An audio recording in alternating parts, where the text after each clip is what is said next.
समय की बात है। एक जंगल में नदी किनारे एक पेड़ पर कबूतर रहता था।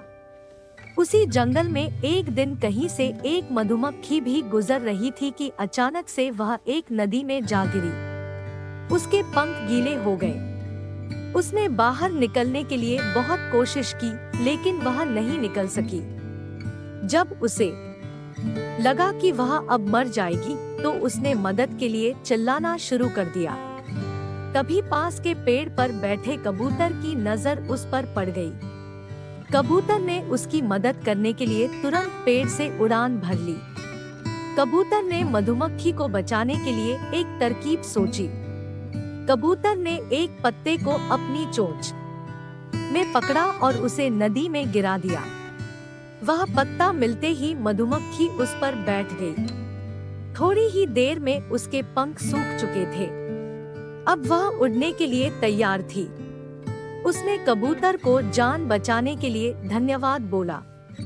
उसके बाद मधुमक्खी वहां से उड़कर चली गई। इस बात को कई दिन हो गए थे।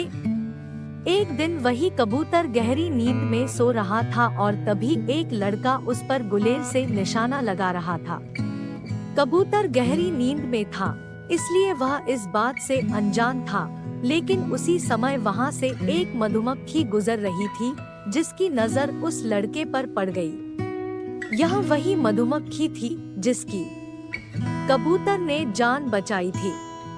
मधुमक्खी तुरंत लड़के की ओर उड़ गई और उसने जाकर सीधे लड़के के हाथ पर डंक मार दिया।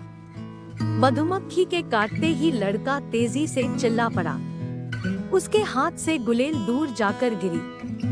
लड़के के चिल्लाने की आवाज सुनकर कबूतर की नींद खुल गई थी। वह मधुमक्खी के कारण सुरक्षित बच गया था। कबूतर सारा माजरा समझ गया था। उसने मधुमक्खी को जान बचाने के लिए धन्यवाद बोला और दोनों जंगल की ओर उड़ गए। तो दोस्तों, इस कहानी से यह सीख मिलती है कि हमें मुसीबत में फंसे व्यक्ति की मदद जरूर करनी चाहिए। इससे हमें भविष्य में इसके अच्छे परिणाम जरूर मिलते हैं।